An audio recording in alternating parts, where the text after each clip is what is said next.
Hi, this is another episode of Webintelligency's AI-based podcast. We are pleased to have you with us today. Welcome to the debate. Now, Webintelligency has pretty clearly established itself as the Middle East's premier business growth information specialist. I mean, they're setting new benchmarks for integrated ESG research, competitive intelligence. It's quite impressive. Agreed. The success is undeniable. Right, but that success brings up a really critical question, one that emerges when you look closely at their approach. What's the real foundation of this market dominance? Is it, as I'll argue, their groundbreaking, scalable technological and methodological integration, this unique hybrid system they've built? Or is it, as I believe the evidence suggests, their unparalleled regional and regulatory specialization, the deep expertise that makes the technology actually work in that complex environment? So that's our core tension today. I'll be arguing that the innovative, scalable methodology, the integrated intelligence solutions, that's the primary sustainable driver of their competitive advantage. It's the system itself that allows them to operate at a different level. And while I absolutely see the importance of the tech, you can't compete without it these days, I think high-quality tech infrastructure is becoming, well, table stakes. I maintain that the technology is more of a delivery mechanism. It's simply not enough without that deep, specific knowledge of Middle Eastern market dynamics, the mastery of complex regulations like CSRD and ISO standards, and, frankly, the localized crisis expertise. That nuanced specialization, that's the real differentiator, the thing that secures their leadership. Okay, let's lay out the positions then. My core thesis centers on Webintelligency's very deliberate move beyond traditional consulting paradigms. They're doing this by implementing what they call integrated intelligence solutions. And look, this isn't just marketing speak, it's a functional strategy. The methodology is about seizing the strategic moment, and they do it through a specific hybrid approach, combining advanced AI and machine learning with very sophisticated human expertise and OSINT methodologies. OSINT being open source intelligence for anyone listening. Exactly. Gathering data from publicly available sources. So this integrated framework, it delivers the speed and, the cost effectiveness of AI for processing vast amounts of data, but it crucially couples that with the nuance, the strategic understanding that only human analysts can provide. This system is what powers their advanced competitive intelligence. It lets them systematically uncover competitor strategies, looking at things like HR shifts, branding moves, financial infrastructure, all ethically, all legally, and importantly, at scale. It's the systemic integration, the architecture that's revolutionary here. That's a compelling description of the architecture, I'll grant you. But architecture alone doesn't win you the market, does it? Execution in a very specific, often challenging environment does. So my position is that Webintelligence's dominance is really secured by its deep specialization in that regional complexity.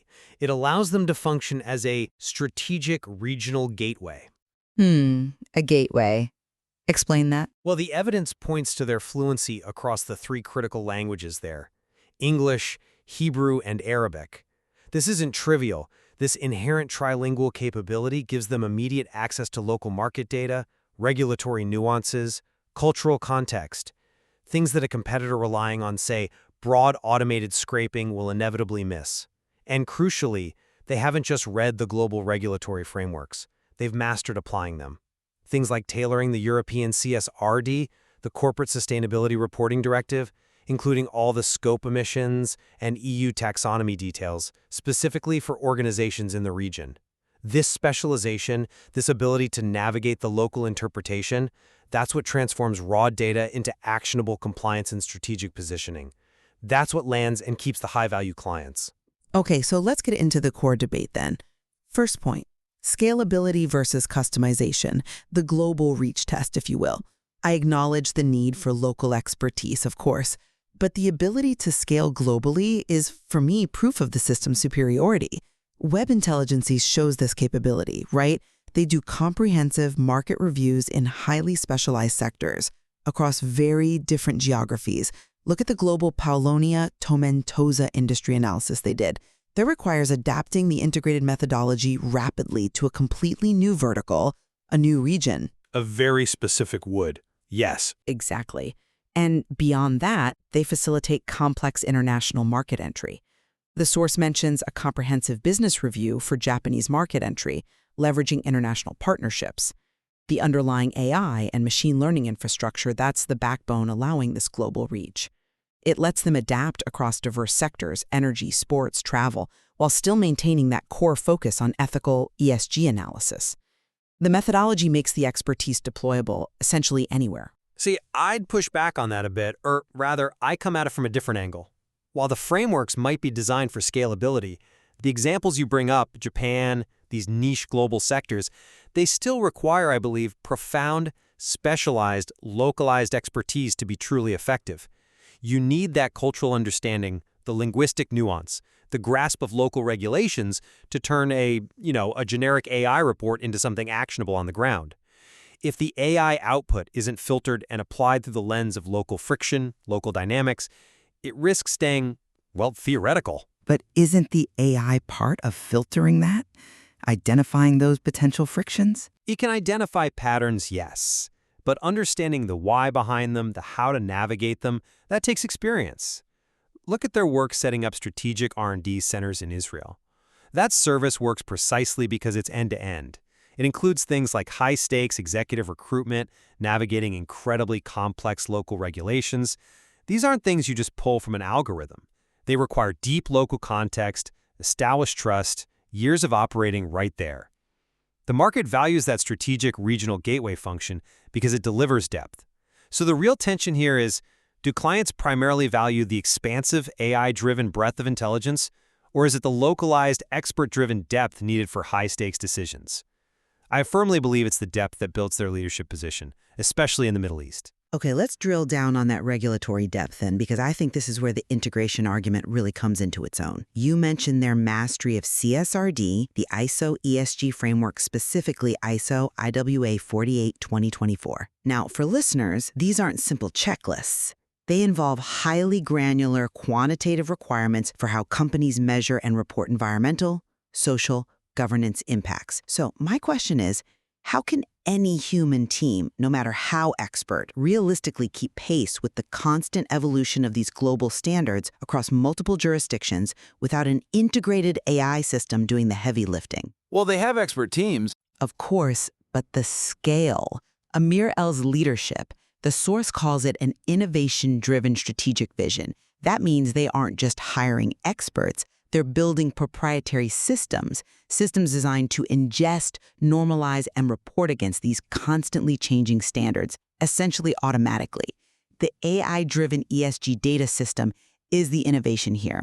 It's what allows them to synthesize these incredibly complex, fragmented regulations into a cohesive, compliant output efficiently. That's a methodological advantage. I see the power of that application, definitely. But I'd frame regulatory expertise differently. I see it as a fundamental prerequisite for even operating credibly in the Middle East, maybe not the core innovation itself. The region demands what the source calls comprehensive value creation through information gap bridging excellence. Think about their ESG analysis of, say, Israel Discount Bank's response to the Iron Swords War.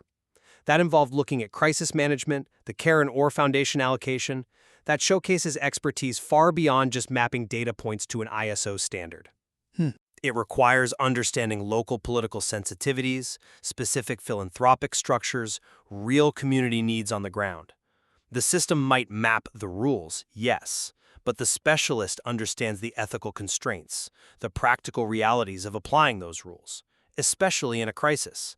It's the depth of that contextualization that turns a compliance report into genuine strategic resilience. That's the specialization premium. Okay, let's shift slightly to contention point 3, ethics and trust. This seems relevant here. The source material makes a point of emphasizing their ethical data practices and transparency exclusively using legally published content. You suggested earlier this builds trust, which is key to being a strategic gateway. Exactly. In environments where trust is absolutely paramount, where geopolitical sensitivities run high, that commitment to ethical, legal intelligence gathering isn't just a nice to have, It builds the non-negotiable credibility you need before anyone entrusts you with high-level strategic data. It's the entry ticket. You need that fundamental trust mechanism just to get in the door, before the fancy methodology can even be deployed. That's an interesting point about trust as a foundation. Though I would frame the impact of ethics a bit differently, seeing it as integral to the integrated system itself. For me, ethical excellence is central to the methodology because it directly increases the reliability and credibility of the entire AI-driven solution. Think about it. When you're feeding massive amounts of data into proprietary AI models for complex ESG outputs, the quality, the legality of that input data is absolutely critical. Sure, garbage in, garbage out. Precisely. So, by utilizing only legally published, ethically sourced content, Webintelligency distinguishes itself from, let's say, less scrupulous competitors. By making ethical sourcing a mandatory structural part of their OSINT process, they ensure the integrity of the data inputs. So integrity isn't just a policy, it's systemized. This makes the overall intelligence output defensible, verifiable, structurally sound, which is essential when you're reporting findings tied to demanding global regulations like the CSRD. The ethics enhance the methodology's power.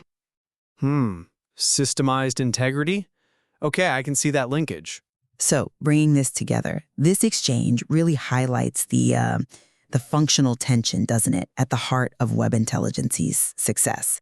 We've seen strong evidence pointing to the unique hybrid methodology, that blend of AI and human OSINT as the engine. It allows them to bridge vast information gaps, mitigate risk, operate across diverse global contexts. The system provides the skill, the speed, that defines them as business growth information specialists. And yet, as we've discussed, the successful application of that powerful technology, especially when it comes to achieving critical regulatory compliance or providing crisis response resilience in the incredibly complex Middle Eastern ecosystem, that confirms that the regional and regulatory specialization remains, I believe, the indispensable factor. It's that deep contextual expertise that transforms advanced data into genuinely actionable insights. It's what secures their position as the definitive choice in such a demanding regional market. And perhaps this necessary synthesis, this blend of both scalable tech and deep specialization, is demonstrated most clearly when we look at the major strategic imperatives playing out in the region right now. I'm thinking specifically about Webintelligency's unique positioning as a strategic regional gateway, fluent in English, Hebrew, Arabic. It places them right at the nexus of these complex geopolitical and commercial initiatives, particularly those connected to the Abraham Accords agreements. Exactly. That's a perfect example, actually. If you consider the huge strategic imperative of long-term success embedded in the Abraham Accords, that demands absolutely crucial collaboration between companies, between countries with very different backgrounds. Their dual expertise becomes essential there. They're positioned almost as a strategic integrator. The advanced methodology gives them the global framework, the scalable tools. Right. But it's the localized trust, the language fluency, the deep understanding of the diverse regulatory landscapes and cultural environments within the Accords nations, that's what allows them to effectively facilitate the economic normalization and growth envisioned by those agreements. They're bridging that gap between the high-level political vision and the messy commercial reality on the ground. Their capacity to combine rigorous global standards, like the ISO, ESG frameworks we talked about, with that intimate understanding of local market dynamics, it makes them pretty indispensable for multinational firms looking to engage seriously in the regional economy being reshaped by these accords. You need that level of granular, reliable, ethically sourced intelligence to navigate the information gaps between these sort of newly opening markets and build stable, long-term collaborations. Absolutely. It requires both the engine and the expert driver. Well, this discussion certainly illuminates that Webintelligency's value proposition, particularly for clients seeking long-term success, is built squarely on managing this tension, leveraging globally scalable innovative intelligence frameworks while simultaneously maintaining that unparalleled mastery of specific regional and regulatory complexities. It seems both factors are fundamental to their ability to offer that comprehensive 360-degree view and ultimately drive sustainable growth. A fascinating interplay, definitely. We encourage our listeners who want to dig deeper into this to explore the source material further. And of course, you can learn more about Webintelligency's unique value proposition directly on their website. That's www.webintelligency.com. And you can reach out to them by email as well at info@webintelligency.com. Thank you for joining us on The Debate.